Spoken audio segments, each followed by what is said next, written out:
guys, what's up? It's Applecritics from Applecritics.com. In this video, I'm going to be talking about the latest update for the Homepod 13.4 and talking about all of the new features and the new rumors and what this means for Apple and the Homepod in the future. So to start off, last month Apple released the Homepod software 13.4 update, and although it has no new features for users, this update represents a major change with how Apple manages the HomePod ecosystem. Now, 9to5Mac was able to get their hands on it and analyze the HomePod firmware. And they found something unexpected. Starting with version 13.4, the HomePod operating system is now based on tvOS instead of iOS. But what exactly does that mean is probably what you're wondering. Well, it is the same, but it's only different now. Now, the first thing you need to know is that watchOS, tvOS, and the HomePod software are basically iOS at their core, so all these operating systems share the same base. Now, what sets them apart are changes Apple makes to adapt each system according to the device it's intended for, with device interface settings and APIs for each one. But unlike other versions of the HomePod software, 13.4 is derived from tvOS, so the Apple TV, and no longer the original iOS that the iPhone and iPad runs on. So as said, this doesn't affect how you use the HomePod since they all run with the same base system, but it makes us think about what Apple is working on for the future of the HomePod. So what's different? So now you're probably wondering what's different. Well, first of all, it's worth noting that iOS is designed to work on devices that rely on an internal battery, which means that the way iOS manages power consumption is different from how tvOS does it.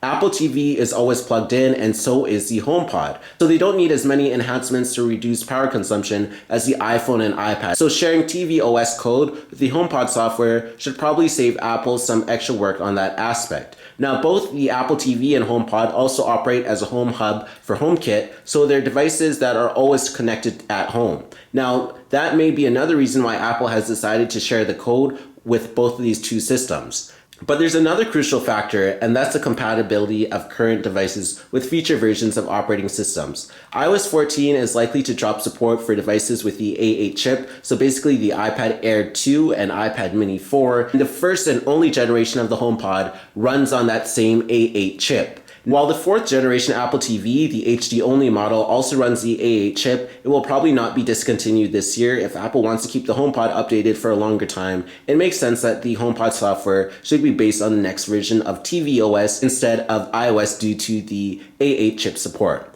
Now, there is new hardware ahead, so sure, these changes are quite intriguing, but why is Apple bothering changing all this right now? Now, the answer was reported last month when Bloomberg said that Apple is working on the HomePod Mini. Now, 9to5Mac also was able to find references of the HomePod software 13.4 code to at least two new models of Apple's smart speaker, but they couldn't determine more details about them at the moment. These changes can get the operating system ready for a new HomePod generation before it gets announced. After all, Apple wouldn't make such a change if they were planning to retire the HomePod anytime soon. Now, 9to5Mac also revealed that back in February that a new generation of Apple's set-top box is expected to be released this year based on tvOS 13.4 code. We have now heard from a trusted source that this new Apple TV may be equipped with this new A14 chip, and the same as the upcoming iPhone 12. Now, the A14 chip will focus on providing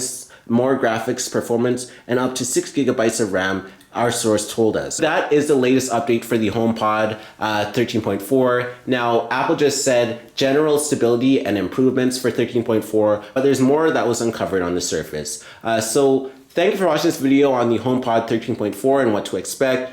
Please be sure to subscribe to this video. Please smash the like button down below so you know you watched. Also, be sure to check out all the videos on my channel. Be sure to check out my Facebook at facebook.com/Applecritics. Be sure to check out my Twitter at twitter.com/Applecritics and my Instagram at instagram.com/Applecritics. And be sure to subscribe for more great content. And once again, this was Applecritics, and thanks for watching.